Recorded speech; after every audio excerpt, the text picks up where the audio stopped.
Please take your sheets. Sheets? You heard me.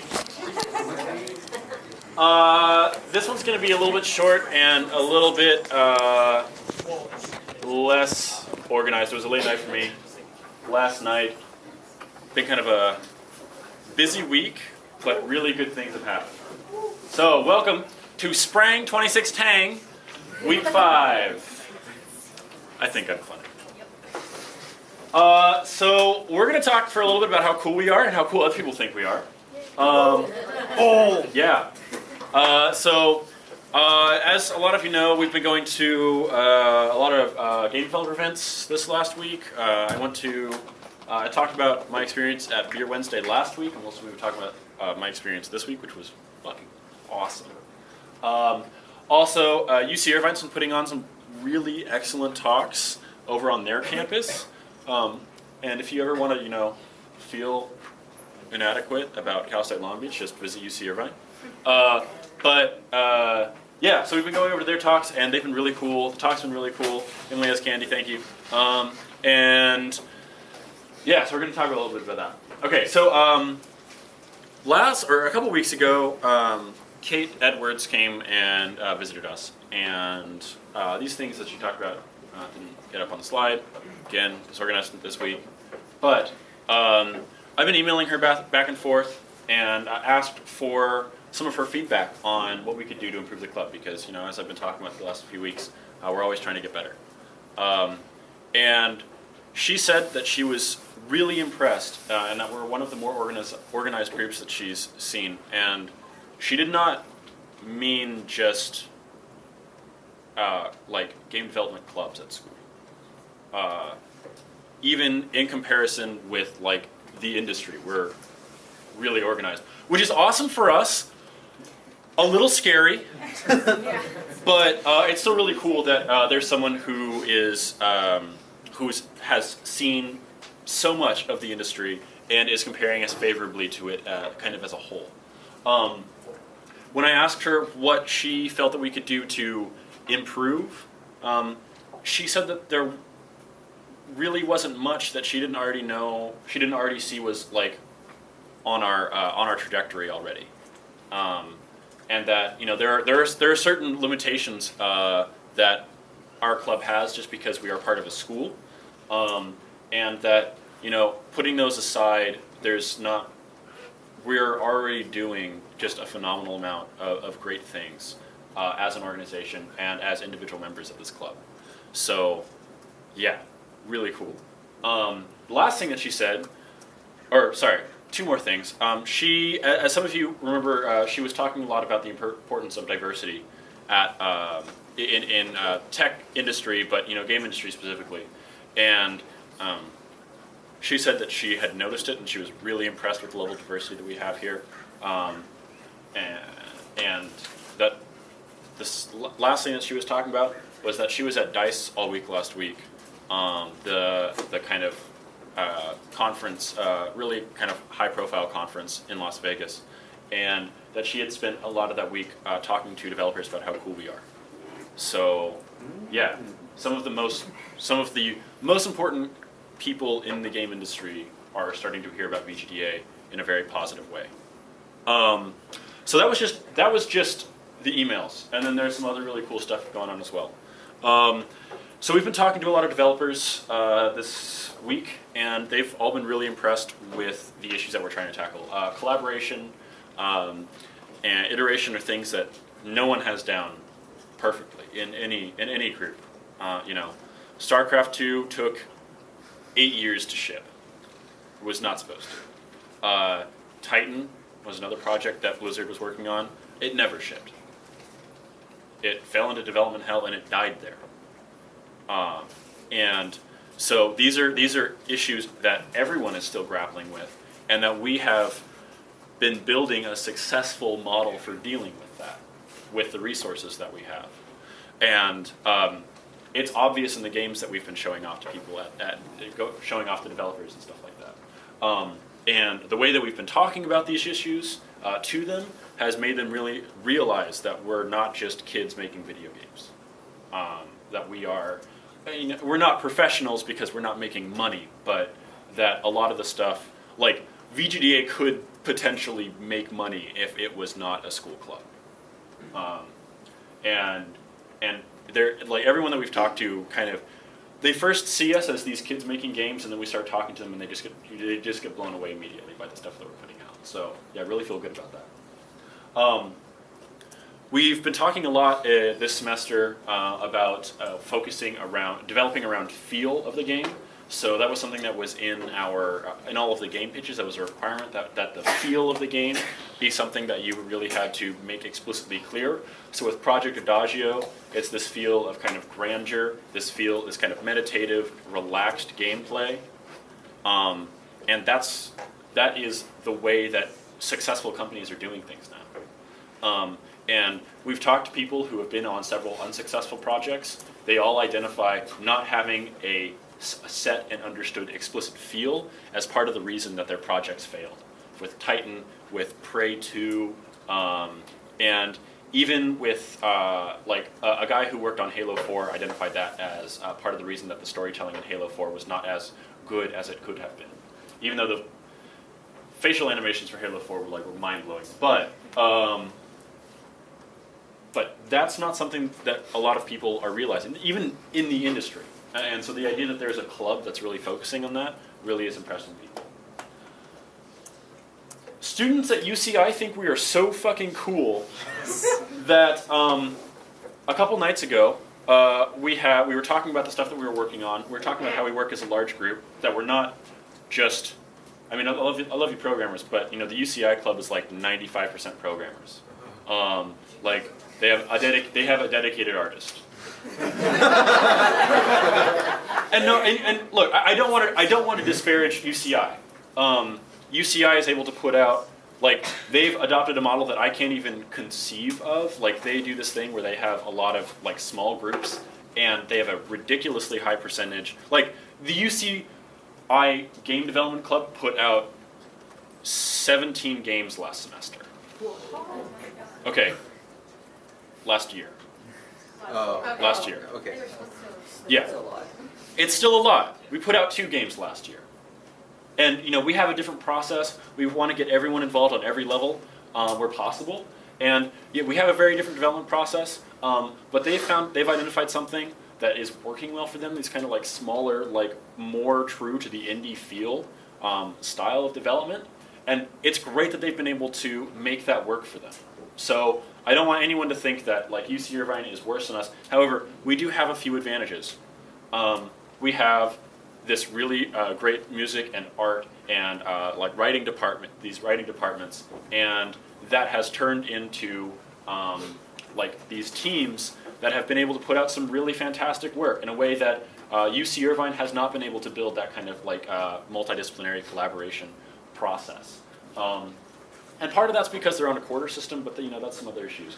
But some of the people at VGDC UCI think we are so cool that the people who go to the school that has a computer game sciences major, that Blizzard has job fairs on campus, that has people who have gotten into the internship programs multiple times in their tenure at school. Yeah. That have an in and out on campus. That's a big one. That's a big one. Some of those people said, half jokingly, but in half serious, and half seriously, that they went to the wrong school for game development because of this club. Yeah. So, drops mic, walks off stage. Yeah. And again, UC Irvine has great things. They create amazing opportunities for their students, but we do too.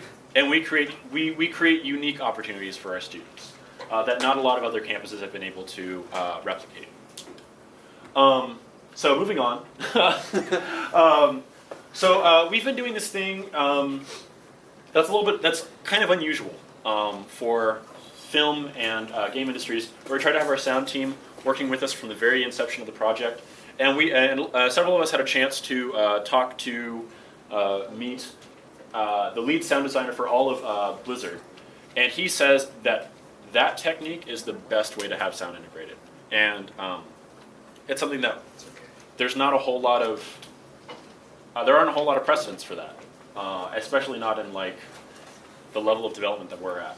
But I think if you listen to the music that's been in our games, and I'm really excited for you guys to hear some of the music that they've come up with this week. But it really has been paying off. And there are actually like 10 bullet points that I need to go, but only these ones got on the screen. So one thing that I've noticed in showing off our game to developers is that it's immediately clear to developers that this is a game that is made on a multidisciplinary level, and that our cohesion on design, sound, technical, art,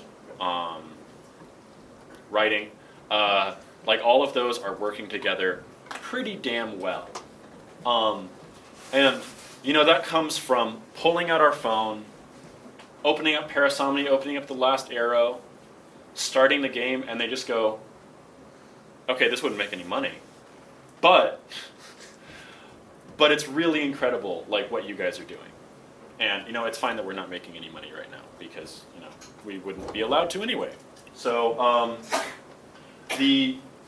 the clarity and vision that we all kind of work with is just at a much higher level than what people expect from student developers. So we are really raising the bar there, setting the bar. Also, in as far as like people that we've gotten to meet, we got to meet the lead gameplay designer for lead gameplay programmer for Overwatch, the lead sound designer for all of Blizzard. Last night I had about 2 hours of one-on-one art lessons from the art director on the Diablo team at the Beer Wednesday thing, and I'm a shitty 2D artist, and the pace at which I was able to take on like the stuff that he was teaching me was really impressive to him. So some of you artists who are much superior to me, or far superior to me, definitely should be going out there. And it was also kind of hilarious because Emily and I were like I was just like, oh, I saw these people last week. They might be cool with us sitting next to them. It turned out that they were some of the top artists at Blizzard, and all these people coming over like, oh, you guys work at Blizzard? And we were like, not yet, mother. Yeah. So it was really cool to have. Also, we met a whole lot of really cool people last night. So both at UC Irvine and at the Beer Wednesday, where they had Obsidian was there, Blizzard was there, a bunch of other studios were there, Victory Point was there, and Blind Squirrel's there because their UI lead kind of runs that whole thing now. So really a great opportunity. Although I do want to stress again, if you're going to Beer Wednesday, don't bring a resume. It's not for that is not for getting a job.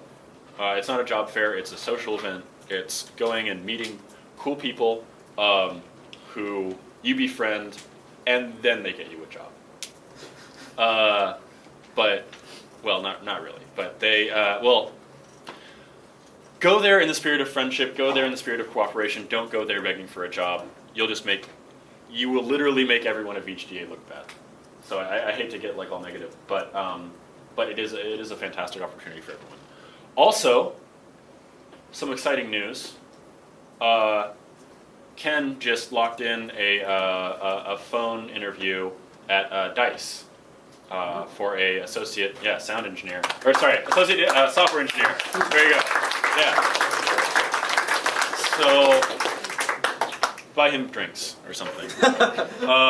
Okay, yeah, that took a lot longer than it was supposed to, but this will be over soon. Okay, so as far as speakers go, we met a lot of cool developers who think we're really cool. Basically, everyone that we've talked to has said they're absolutely down to come and speak to us.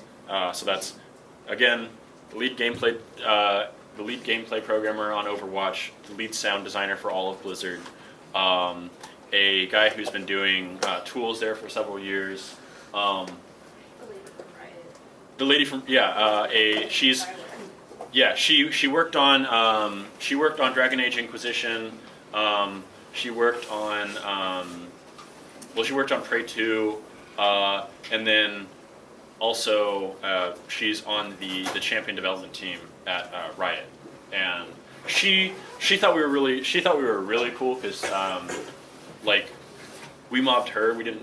That was like a combo speaker pack there. We mobbed her, and she was just like, "Wow, you guys are like asking really good questions," and she was really impressed with us. So she's definitely down. She thought Adagio looked Oh, yeah. really cool. Oh, do you guys show her Adagio? We didn't, I mean. We talked about it. Talked about it? She Okay. was really interested Yeah? in what we were doing in Yeah. this game, so. We do cool shit here. Sorry, I'm swearing a lot more than I like to.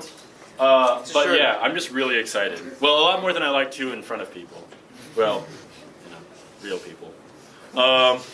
So we're gonna definitely get probably just one more speaker, one more like real speaker this semester because Project Adagio is a bit more complex. We want to make sure that we have as many like full development days as possible.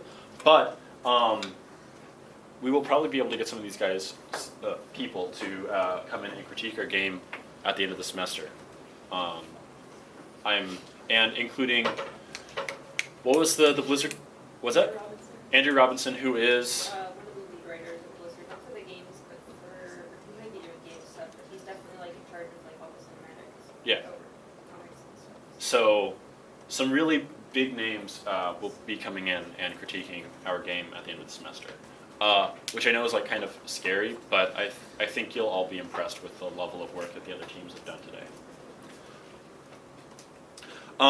So if that has not convinced you that networking is important, really nothing will.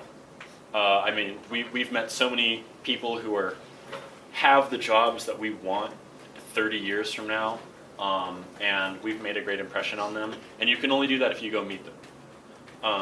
So that's the thing that we've been really trying to encourage. And again, I just want to let everyone know there are a couple more talks going on these last 2 days of the week. So Thursday and Friday there are talks going on at Irvine. And Emily, is your car here on campus? I'm not going tonight. Oh, okay. But we have, you can take 4? Okay. Peter can take 4.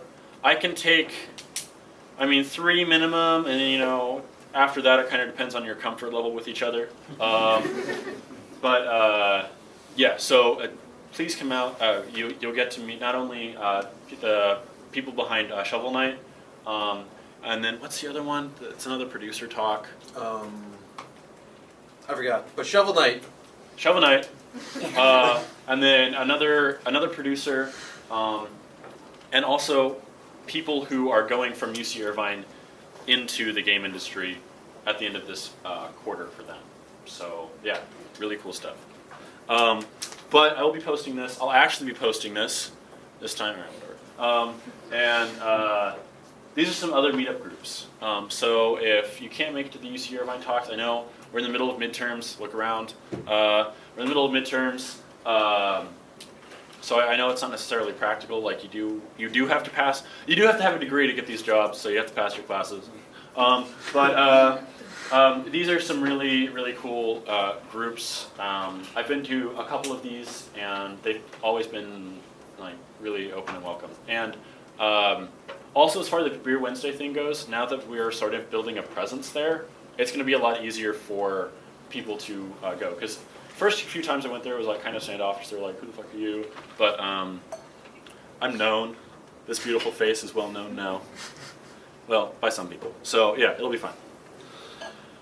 Okay. Oh yeah. So there are a few things that I forgot to talk about. So we are still hoping to get as many signups for our podcast as possible. We're still looking for a couple of hosts. The podcast is going to be called The Dev Kit. It's going to be filmed on Fridays during our Dev Jams. The Dev Kit's going to be a show where we talk about games, the game industry, and also kind of going over challenges that people who are developing at the academic level and the semi-professional level are going to encounter. Also, we're going to be using this as a way to help out other clubs and other indie developers. So we're going to have them come on, talk to them, and then they're also going to get a chance to talk about themselves and kind of spread the word about them. And then of course all of this is being done by VGDA. So it's going to be a great opportunity for us to get the word out about ourselves. I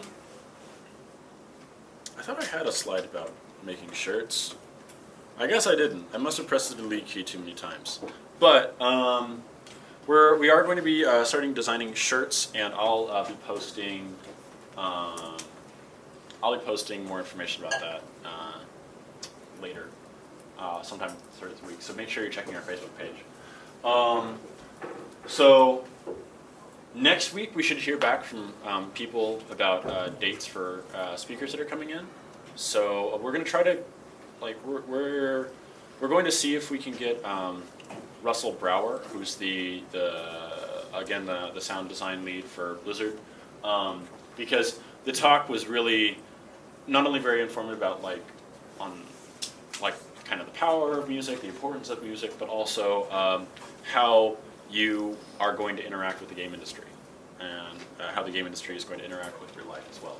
And that was a very emotional speech for a lot of us, or talk for a lot of us, and I'm really looking forward to seeing everyone cry.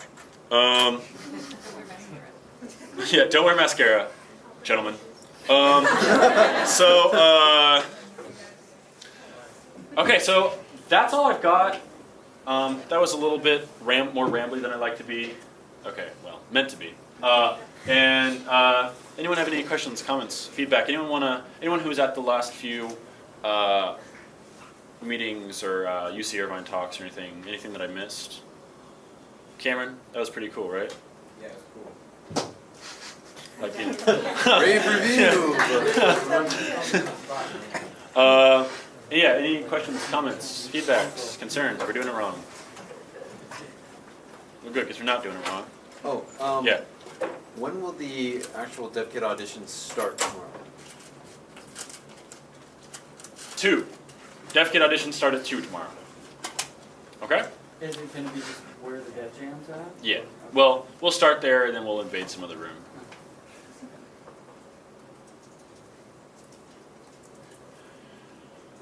Okay.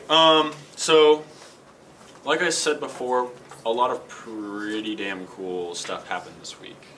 Not just on the networking side, not just on me, meeting all these cool people who think I'm really cool, but also a lot of really awesome stuff on the development of Project Adagio.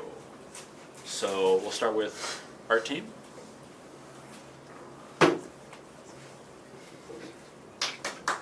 Oh. That one was clear. I'm still not certain. Who was that for? Damn. I guess it's after recording. Yeah.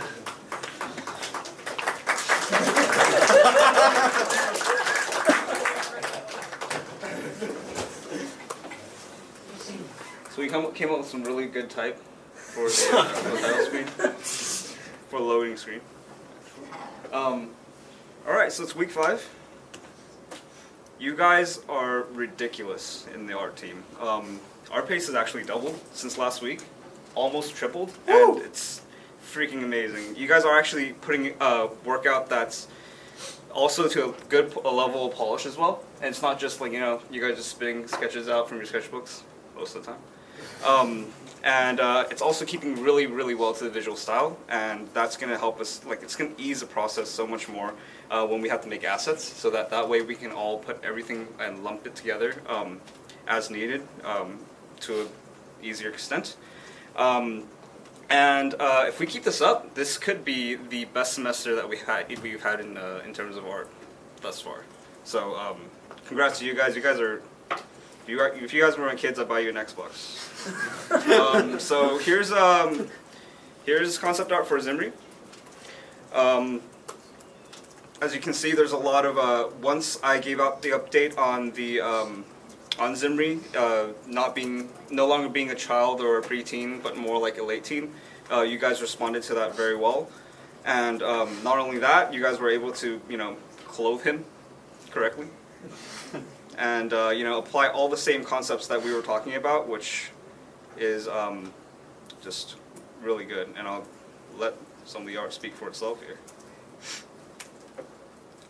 as you can see, silhouetting is still going on, and I think that's a really good way to keep working instead of just doing maybe one layer of silhouettes and then having to just pick from that bunch. You can always go back and make more silhouettes and pick from whatever you think has the most potential.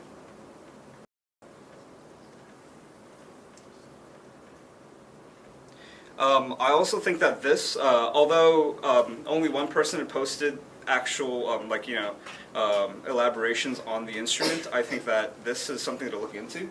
Since one thing I really don't like in games is when something doesn't translate one-to-one in real life, and you're not really believing that it can work. And I think in doing something like this, we're able to incorporate a sense of realism into the actual instrument, or whatever else could be in its stead. So these are some gods.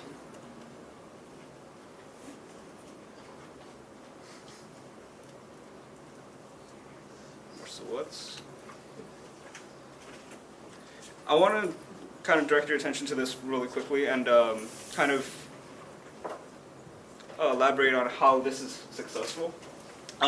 As you can see, it's not necessarily too striking as a silhouette, but you can see that there's a bunch of form in the middle, and you can tell that this person was working from silhouette because of the way it is.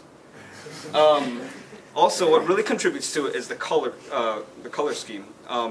When that really rich dark red is contrasted by this really pastel colored clothing, it really resets things apart and makes it a memorable sight. Okay, some world building and environmental assets. So it's a good thing to think about how things are going to look in context, even though you don't really have assets yet. So just setting things into motion and putting them into what you think will look like the finished product is always a good idea. Keeping that in mind.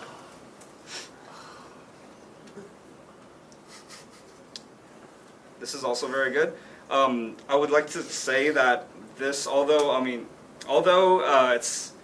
it's got a very limited color palette, it's used very effectively when in terms of tone and value.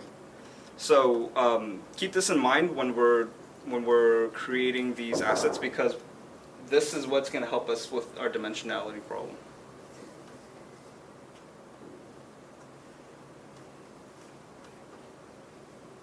These exhibit pretty much the same thing.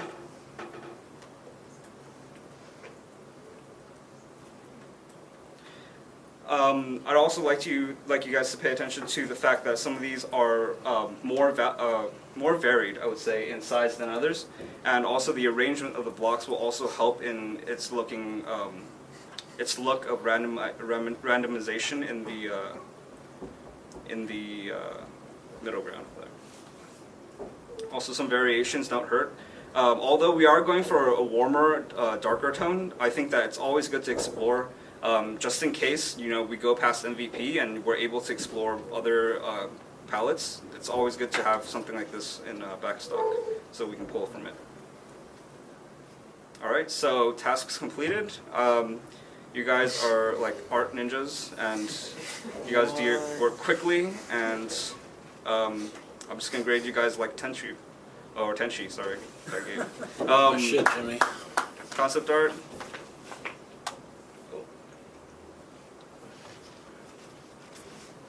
We're doing more concept, or we've done more concept art this semester. This week, so the boy, the gods, world building, environments were all tackled, and you guys did superb.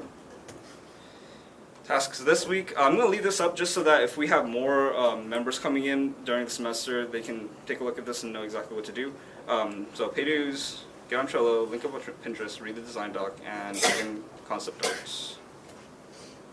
So what we're going to do is finalize Zimri for the assets and middle ground building blocks. I think those two can be finalized, or they've got enough conceptual art so that we can actually start putting some stuff together and molding our assets to use in the game.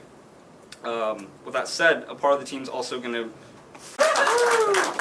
Okay, that should not be for me, because man, and it doesn't get worse. Okay, we're all doing amazing this week. So, yeah.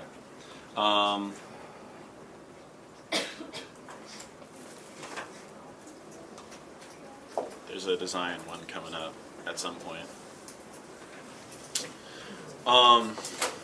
Is there a sound one? No. Okay.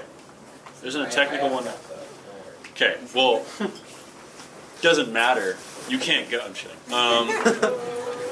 And then I guess we'll probably just do what the technical team normally does at this point, where we just start showing off the game and all the features that were being added. So we'll do design, then sound, then technical. I'm sorry my presentations are never as exciting, but that's because I usually make them like 15 minutes before the meetings. Forgive me. No. No. Alrighty. Alright. So it's not going to look like a lot because it was mostly just like laying down foundation work, but we got a few things knocked out. So this has been stuff we've been turning over, but we figured it all out with the team, and we have documents up. All of the gods, their kind of personalities, how they interact, what their voice is, like narrative, so which means we can start writing dialogue next week. So order is kind of this logical, driven by logic, rational, realistic, sometimes like doesn't think about the emotional stuff. She and Grace are kind of, Grace is like calm, listens more than she speaks, not shy, but just kind of seeking to understand stuff. And then Splendor is the theater kid, just wild and dramatic and full of life and over the top and poetic and just this creative force of nature. And kind of their relationship, they're all celestial beings, so they don't really have like a birth order, but Splendor's like the eldest, the older sister, she's like the driving force, and then Grace and Order are like the two are twins that are younger, that are just like kind of hanging on for dear life and being like, but wait, stop, think about what you're doing. And so that's kind of how their interactions are with each other. Obviously, during the course of the game, this will kind of be different and have changed because of the circumstances they're in, but this best case scenario, this is like kind of how they interact. The other big thing we got done is a tutorial. There is a preliminary doc of this up on Trello. It's got most of the stuff, we just need to go through and make it a little bit prettier. But yeah, so I know, right? You did that. It's good. So our dilemma, I guess, was like, do we want like an integrated tutorial, or do we want just like a title card? Because our mechanics aren't that crazy. So just being like, hey, press this button to do this, go. And there were pros and cons to each one. So we eventually decided to do both. You're welcome, artist. So we're gonna have a title card being like, okay, swipe to do this, move using this, but then we're going to kind of have an integrated tutorial level where now that you know the controls, you kind of experience these mechanics before you get into the actual level. And there's a few reasons. Yeah, avoids player confusion, just the redundancy being like drilling it into people's heads, like this is how you play this game. Keeps us from breaking immersion. One of the complaints with having, saying the controls in an integrated level is like you have to, at some level, at some meta level, tell the player like, hey, press this button to go here, like within the game. And that can kind of get immersion breaking. So I believe the quote was no arrows. So they don't want arrows on the wall telling people where to go. They want you to just, having known the controls, know where to go. But then it kind of allows us to handcraft this narrative experience, which is one of the main reasons we were pushing for an integrated tutorial. So what we're going to end up doing is the entrance to the cave, Zimri's going through it, and he kind of like sees, there's a fresco there that shows like humans coming through the cave, and like their pilgrimages in the past, and these like rites that they had to go through, and then the player hopefully seeing that will be like, oh, this is what I do. So right now what it is just short block that you have to jump over, bigger block that you have to double jump over, and then a button that opens a door, which introduces you to like the button pressing mechanic. And that's it. Probably some dialogue and stuff to kind of give us a narrative hook. Just getting the player, introducing the player to the world and the story, as well as the mechanics. So that's good, because usually we do the tutorial like the week before we launch, so it's good that we have it out of the way. Other cool stuff we did, we got a ton of puzzles. Like, we have like 10 puzzles up on Trello right now, between the two categories, which is like awesome. And yeah, I'm sure they need editing and stuff, but just to have all those concepts there, and I know you guys were thinking of like a whole ton at the jam that aren't even up there yet, so we have a ton of puzzles. We began to like hash out our narrative, like outline basically the story that we're doing. That's mostly done, but not done enough to the point where I felt like it should belong in the PowerPoint. We also started a glossary. So last week we mentioned we're going to do an FAQ, where like all of the things that you guys are confused about, you holler, you shoot us an email, and we're like, oh, okay, we'll put it in a doc so that everyone can know that. We haven't gotten questions yet, so if you have questions, please send them, because like we're not entirely sure about some of this stuff. You guys must have questions. But we're also going to do a glossary where like all these terms that we keep doing, like hub, and what makes a level, and like what is a puzzle room, and what is a corridor puzzle. Gonna put that all in the doc, so like if you're reading our design documents and you find like what is that word, you can just go to the glossary and look it up. We haven't gotten any names yet, and that's something I really want to do next week. So design definitely suggests names, but anyone else, if you have prospective names, like please just... For the game? For the game. Yeah, we have a name for the character, that's set in stone, no changing it, sorry. But yeah, for the game, if you have any suggestions, shoot them over to us.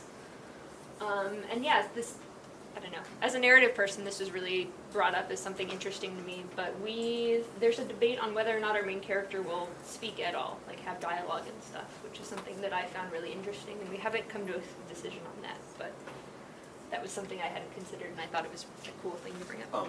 Yes. And Zimri is the name of the main character. Yes. Just in case anyone was unclear about that. Yeah, in case anyone needs the glossary before we get it up. So this week we're going to have a definitive asset list of all of our puzzles and probably other stuff, both for art and for sound.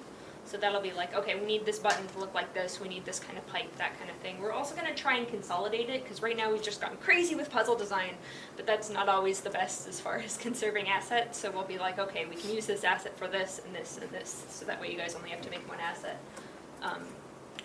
Same with sound. And now that we have our characters, and now that we have our story, we can start writing dialogue, which is going to be awesome. You can see all the explanation for it. Fleshing out the world, writing lore. I know Art wants to start on the fresco more, so we'll probably be working pretty closely with... Actually, that was one thing that Tim Ford brought up, is that at Blizzard, they make the strike teams, where it's one person, they have a task, and it's one person from every group that just comes together for that task. So I think, at least within art and design for the fresco, we might want to make a separate fresco group of writers and designers who are just want to focus on that, and artists who just want to focus on that, to at least at the dev jams work on just that. So talk to me, Jimmy. But yeah, more revisions, making sure all of our docs are clear and up to snuff to get them approved. Answering questions, again, please, any concerns, any confusion, just hit up any of us and we will happily, pick an answer. And then picking a name finally, I swear. Okay, questions? For your strike team idea, it would probably be a good idea to throw one of the programmers who knows something about the generation into that as well, just to make sure the fresco will fit with the build. Yeah, absolutely, and maybe even a sound person, just for shits and giggles. Sorry, but I didn't mean to leave out sound. no, absolutely. That would be important too. But yeah, I think that was something that he brought up that Blizzard does, where like when they have it, they pick like a problem, like okay, we need to figure out. The example he gave, we need to figure out Hanzo, which is a hero in Overwatch. So I'm going to assign the artist in charge of him. I'm going to assign the writer in charge of him, the gameplay designer, the sound guy in charge of him. So they all meet. They're all still part of their respective like art and design and stuff teams, but they meet interdisciplinarily to fix this, to do this one task. And I think that's something we've tried to do, but I think this game we could really start on it. But anyway, other questions? So, where did we ask the question about? You can shoot them to the email, which is content.vgda.net. You could shoot them to any... content.vgda@gmail.com. At gmail.com, sorry. At gmail.com. You can shoot them to any of the exec board. You can shoot them to me on Facebook. Anyone you know in the design team on Facebook, you can post on Facebook and be like, can design weigh in on this? Yeah. It's carrier pigeon go up to me during the scrum and ask. Writing is probably better because I don't have that great of a memory, but yeah. Anyone on the exec board you can get a hold of, main VGDA thing, message us on Facebook. Yeah. All right. Anything else? Okay.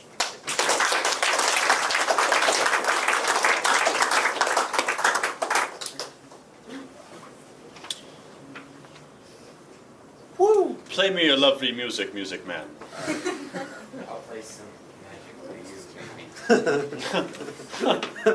you, maybe. Will you write me Grizzly something? With Grizzly the- Hills? Grizzly Hills with the French horn solo. Well, why can't you just listen to the actual song? Well, because I want you to do something special for me. All right, Okay. I'll do something special for you, Thank baby. you. If you don't mind me. Hi, everyone. Hi, Cameron.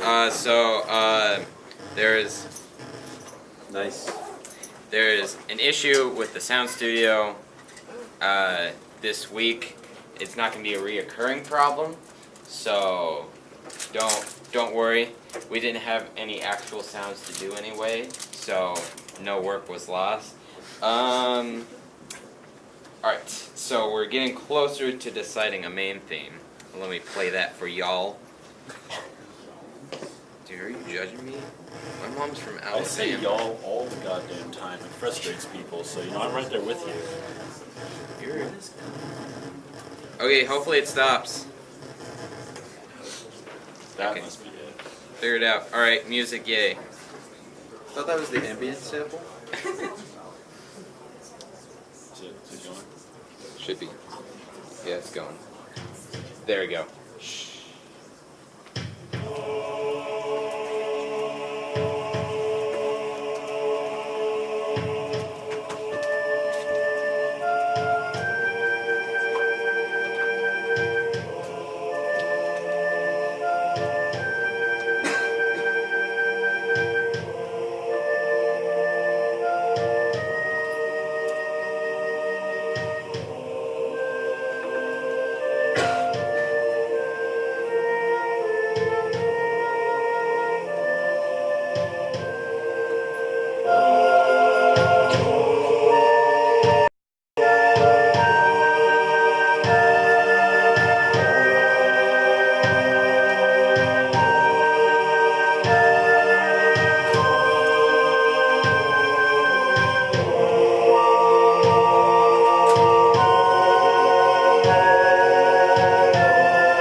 I think that's the last one. Yeah, that's the last one. So keep in mind, these are...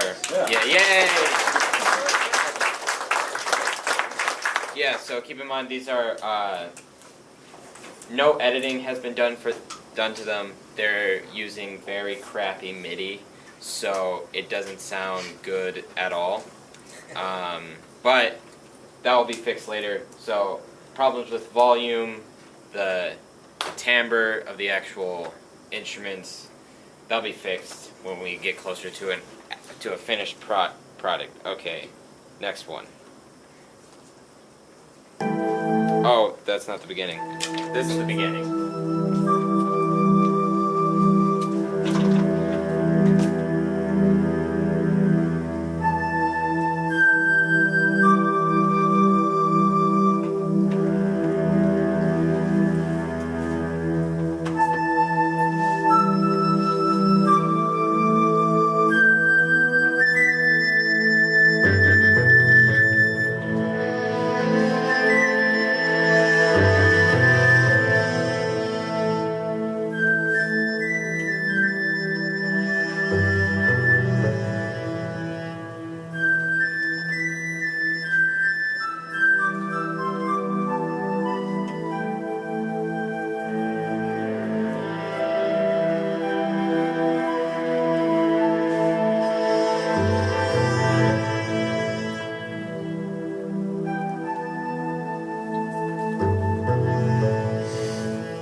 so we talked about using the first one that I played being more maybe for the title screen, maybe the opening to the cave, one of those. This one will be more ambience, probably in-level music. And of course, it's not final. This is just what we're going to base the music we write later on for it. So, yeah. And then this last one I'm going to play is we think would be good for one of the gods down the road. So, yay. Dang.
There's that. So yeah, that seems like what we're gonna go on.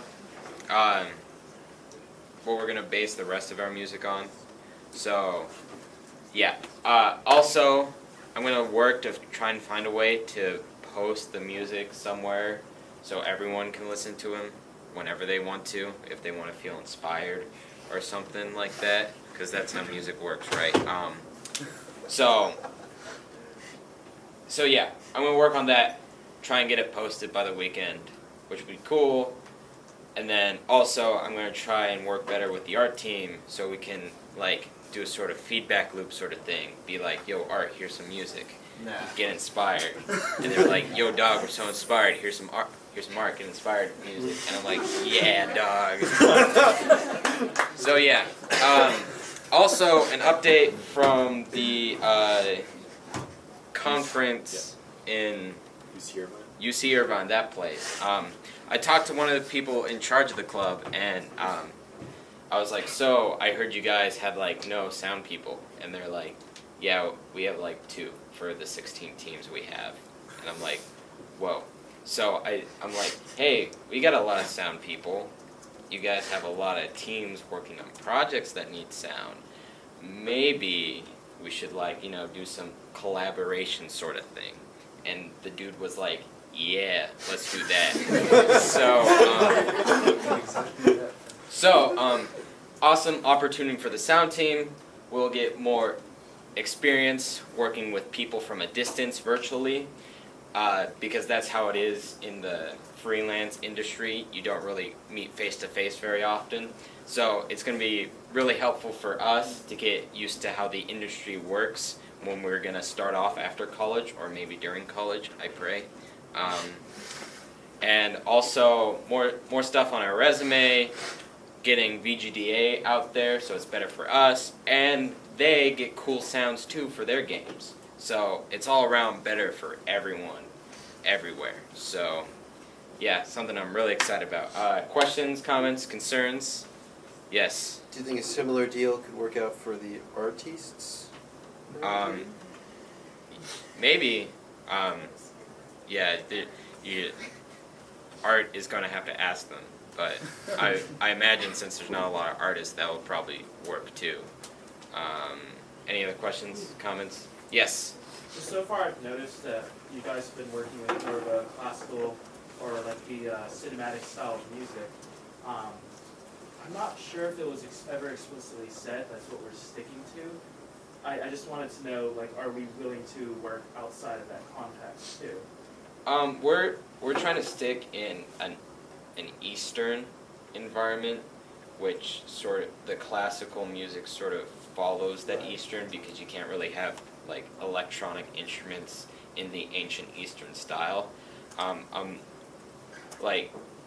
want everyone on the sound teams to use their full creative ability and not limit yourself. I rather you try and do something cool and interesting, and me or one of the other leads being like, oh no, that won't work.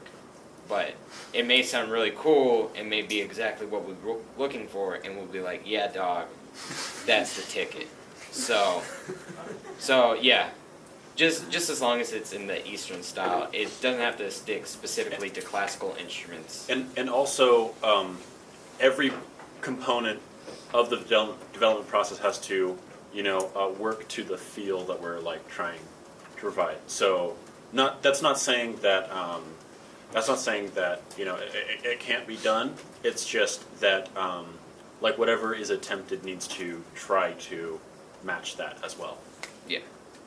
The other question I had was, I believe there was discussion early on when the game was being pitched about the music being contextual, in the sense that it would adapt and change as different conditions in the game Right. came about. I wanted to talk to you a little bit more about that in person, about like, how I handle things like that. Never mind. Yeah, so that's something for later once the game's actually built and there's actual levels. That way the composers can sit down and be like, okay, so there's these parts of the levels, and this happens to this part, this happens to this part, etc. Let's write music to match that part. So it's something we're hoping that we can get done, and definitely something we hope that's possible, but that's something for later down the road. Yeah. Any other questions, comments? This week we're going to be working on the God themes, getting more into those. So hopefully by the end of next week or the week after, we're going to have all the 4 main themes we're going to use for the game, which will be awesome. Sweet. Thanks, guys.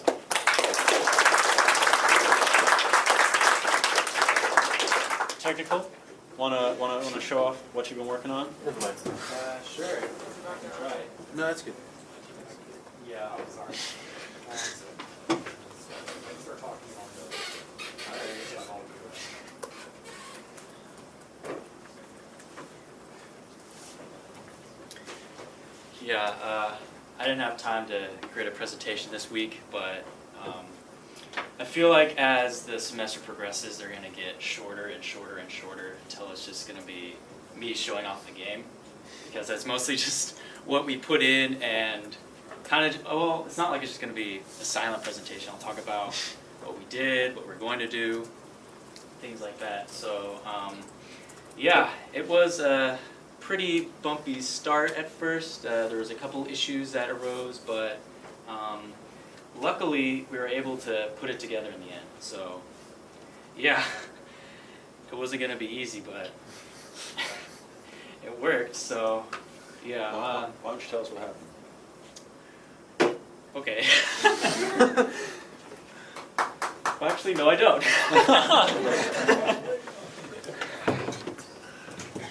Which scene do you want to show off? First, show off just the title screen. Okay.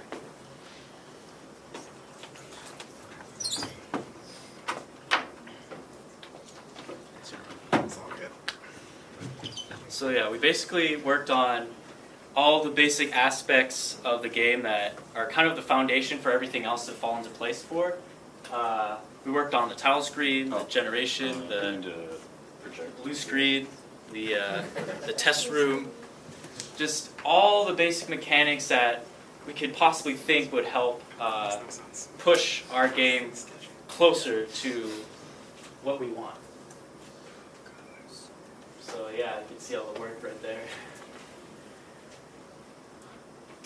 Well, first things first, we added at least the basic functionality of the options menu. Right now, all it does is just it shows up there. Which, it doesn't seem all impressive at first, but I mean, we have to have a place for it. So, I mean, if you load up the procedural scene, you'll see that we moved it where we start out to be where the hub is. Now, where that green square and the 4 squares are, it's where it will always be. It won't be moving around. That way, designers and artists can craft this consistent hub world, and you don't have to worry about placement because we'll just simply have the generation branch off of it. Now, we haven't completed the branch off. We still need to key in the fact that we have to have the generation check where the opening is so we can open up some walls, since the code carves into it kind of like a sculpture. So we have to figure out how to cut that barrier out. So if you can notice here, we added the infinite jump mechanic. Now, if you remember last time, it was just like us flying through the air at like 50,000 miles an hour. We changed that to be more fit the feel of the game, to be, you know, calm and serene. Now, his jumps are kind of rhythmic, where they're like nice, soft, you know, as Peter said, it's like a kind of thing. But now, That's how I've always wanted to be quoted by. now we at the Dev Jam, we were kind of deciding like how is the player going to traverse through these types of levels where there's like chasms and openings, and we were thinking, oh, maybe we just have it jump infinitely, but like I said before, it didn't really fit the style. So if he say try jumping and then try like spamming the space bar, he'll Well, not right yeah, there. but not right there, but like if say like jump up that chasm, like you see like he can't really jump as fluidly as before, since he's, you know, just chaotically trying to jump. Now it's sort of like easy to learn, kind of hard to master sort of jumping, where it's kind of based on timing, since, you know, it's music based. Right now it's kind of hard to see, but some mechanics, they kind of need the full tamale for it to like actually know what it looks like. So you need like a visual cue, maybe a sound cue of like the player getting like, you know, if you miss a note, you kind of like jolt a bit, because right now there's like a slight timer that prevents you from jumping anymore after you say messed up the jump. But if say you hit the ground, it resets instantly. So that's what you saw up there. So we kind of have to probably maybe expand the area, but we're gonna do that anyway because right now it's kind of crunched in there. Do you want me to jump over to the testing? Well, actually, go over to the generation seed Okay. because it's just loads and sleeps and it's idle. So I guess Here, I'll let you handle it. let me open up the generation Show you seed. in the generation scene. Oh, well then. So hold on. Trying to.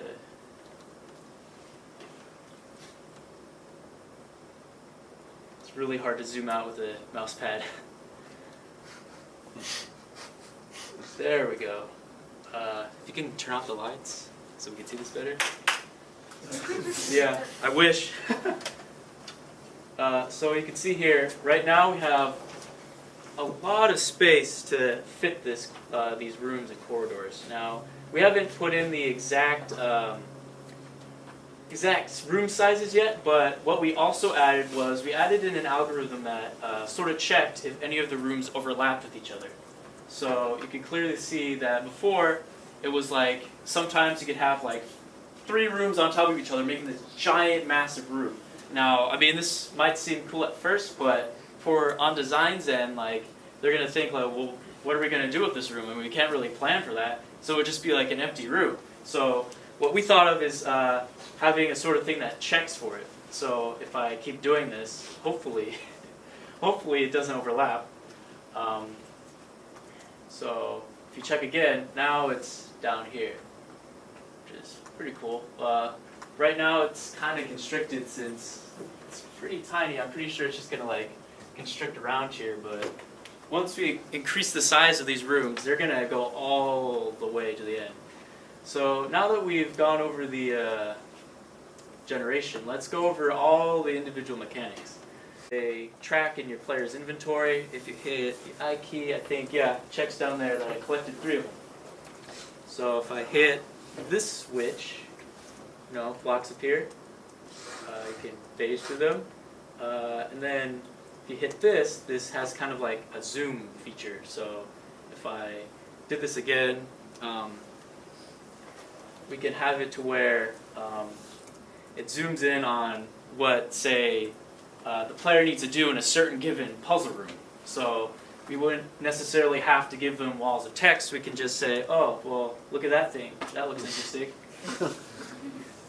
This opens up a lot of possibilities for the mechanics of the game, but also for a narrative perspective. Like, say, if we wanted to talk to a god, it could zoom in on the god, or like during a tutorial, it can zoom in what it wants to do. Now, over here, this is the state switch. Now, this basically cycles through a given number of colors. Say it starts with blue, then green, or then red, then green, then back to blue. So we can use this to say, use this for various puzzles that require matching or any type of thing the designer can think of using this. Over here we have a multiple stage switch, so this won't turn back on unless all three of them are activated. So we can use this to our advantage by, say, having a platforming puzzle or anything that requires traversal of space. So over here we have the pressure plate. This probably isn't the full extent of what it's going to be, but basically it doesn't move unless you're standing on it. So once again, another option for puzzle design. Now, I looked at design's documents, and I put together what they would think of as the standard puzzle room. So I built this, and this would basically be the space you'd be working with. From the 16 by 16 for the optimal space, I guess it would be like little tunnels you'd go through. I'm not sure if this is final, if they would probably want it bigger or smaller. I mean, I wouldn't think you'd want it smaller, but yeah. Any questions about this? Or,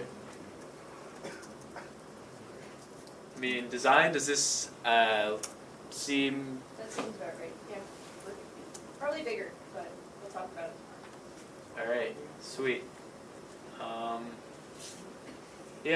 What we'll be working on next week is adding in more mechanics. We'll probably actually start working on some of the puzzles that Design had posted on their Trello. I think I posted some of them on the Trello board. I still need to put some of them up. We also might be working on the basic text box where it goes up and has a line of text and dialogue, and then we'll be working on placing these puzzles into the actual generation. So the test room and the generation will become one. So, yeah. Any other questions, comments, concerns? Y'all good? All right, I'm done.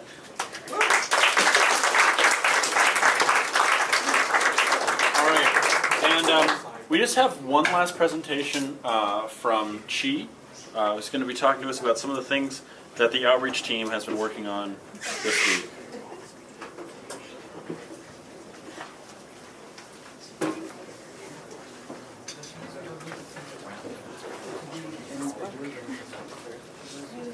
Oh, and next week we'll be voting to actually, like, fully, legitly bring Chi in as our VP of outreach, because we technically have to do that, even though Chi's been the one who fills those requirements. Anyway, I know it's a little bit weird, but anyway, thank you very much, Chi. Hello guys, I haven't been officially talking to you guys yet, but my name is Chi, and I'm gonna soon to be VP Marketing and Outreach. And one of our main focus this semester is the Dev Kit. And we're trying to compile a list of all the indie companies that we're gonna have as guests onto the show, and we're trying to narrow it down to Southern California companies only. But if there's any company outside of the state or even like overseas that really want to come to our show, we'll try to get them too. And we're also trying to invite some other clubs, some other video games club from other school like UCI, Fullerton, and Cal Arts, or like Art Center, to come and talk about their what they're working on too. This is a list of some of the company that we're trying to ask, and of course the list is gonna expand or like shrink, depends on what's gonna happen. And one of the reason I put that, oh sorry, one of the reason that I put that picture on there is from the company called Giant Squid, and some of you may know them from making Journey, and they're from Santa Monica, and this game is planned to come out this year, and so they're one of our biggest target right now, because they of course need promotion for their game, and they're so close to us. And so if you guys have any other indie company that you have in mind, or any other clubs that you want to add to our list, please contact me at marketing.vgda@gmail.com. And any questions, comments, concerns? Cool. Thanks.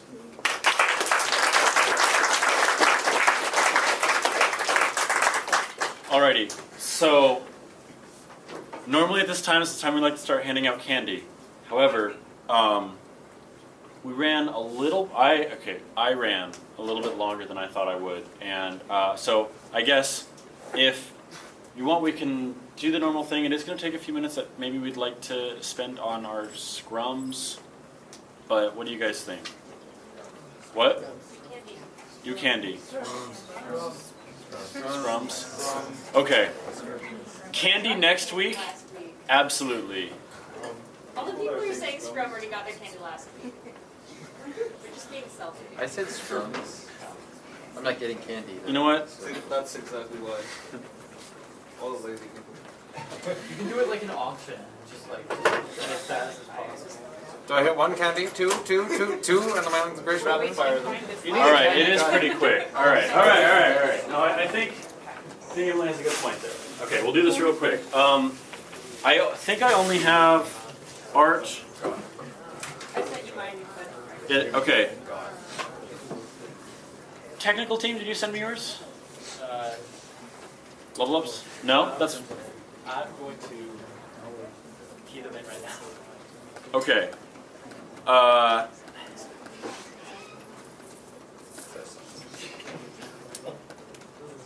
just take the candy this week. Yeah. All right, Michael's gonna take all the candy.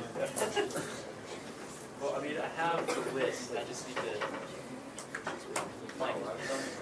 Where's it at? Where's it at? Yeah, it's on the drive. Emily. Scroll up.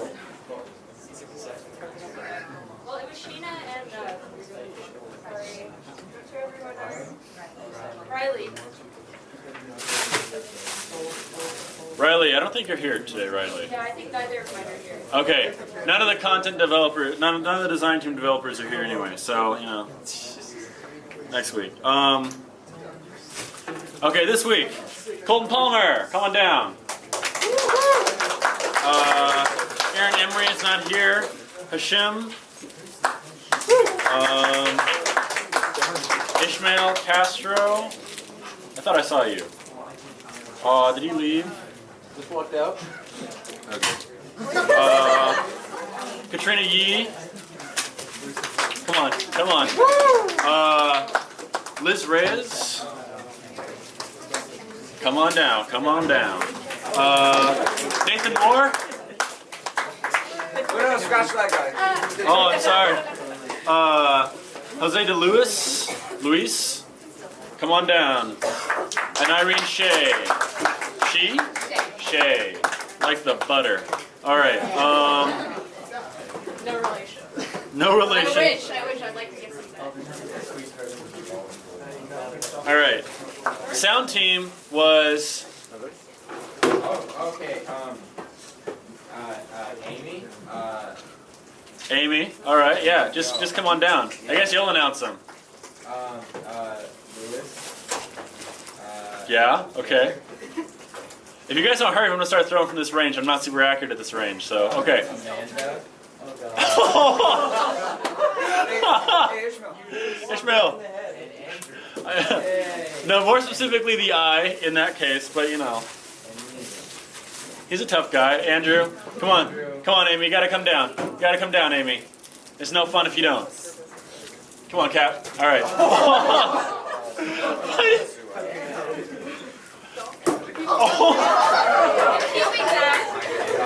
That's fair.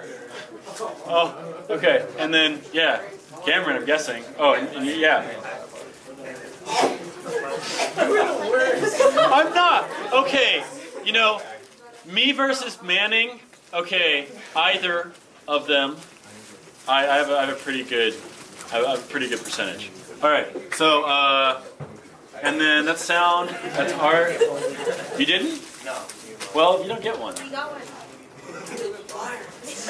That was your fault. Technical. What do we got? Tam Tran. Tam Tran.